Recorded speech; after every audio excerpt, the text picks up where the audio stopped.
செய்தியாக பார்த்து வருகிறோம். அருப்புக்கோட்டை பெண் டிஎஸ்பி காயத்ரி தாக்கப்பட்ட சம்பவத்திற்கு இபிஎஸ் கண்டனம் தெரிவித்திருக்கிறார். அண்மை செய்தியாக பார்த்து வருகிறோம். இது தொடர்பான மேல் விவரங்களோடு இணைகிறார் செய்தியாளர் லதா. லதா, வணக்கம். மேலும் விவரம். வணக்கம்.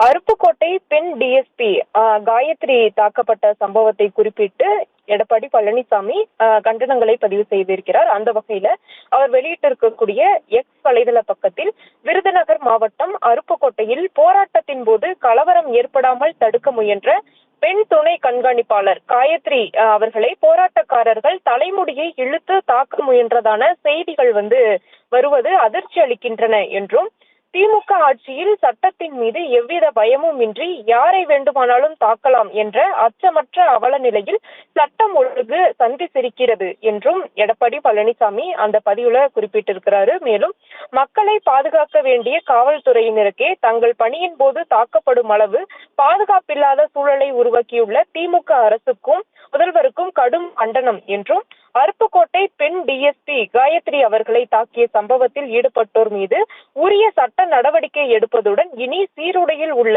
காவல்துறையினர் மீது தாக்குதல் நடத்தும் தைரியம் யாருக்கும் வராத அளவில் தண்டனை கிடைக்கப் பெறுவதை உறுதி செய்ய வேண்டும் என்றும் குறிப்பிட்டிருக்கிறார். மேலும் காவல்துறையினர் உட்பட தமிழகத்தில் அனைவருக்குமான பாதுகாப்பு சூழலை ஏற்படுத்துமாறு திமுக முதல்வரை வலியுறுத்துவதாகவும் அந்த பதிவில் குறிப்பிட்டிருக்கிறார். முக்கியமாக கமுதியில் பார்த்தோம் என்றால் ஒரு படுகொலை சம்பவம் என்பது நடந்திருந்தது. அதில் பார்த்தோம் என்றால் அதில் இறந்தவரை அருப்புக்கோட்டையில் இருக்கக்கூடிய அரசு மருத்துவமனையில் அனுமதிக்கப்பட்டிருந்தார். அங்கே பார்த்தோம் என்றால் அந்த படுகொலை ஆனவரினுடைய உறவினர்கள் எல்லாம் ஒன்று கூடி போராட்டத்தில் ஈடுபட்ட சம்பவத்தின் போது அங்கே பாதுகாப்பு பணியில் இருந்த அருப்புக்கோட்டை பெண் டிஎஸ்பியை மீது தாக்குதல் நடத்துவது போன்ற அந்த செய்திகளானது வெளியாகி இருந்தது. அதற்கான காணொளிகளும் கூட வெளியாகி இருந்தது.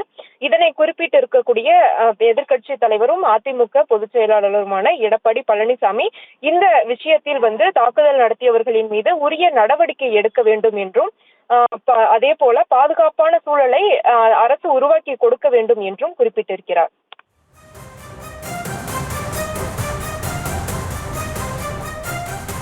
விவரங்களுக்கு நன்றி லதா.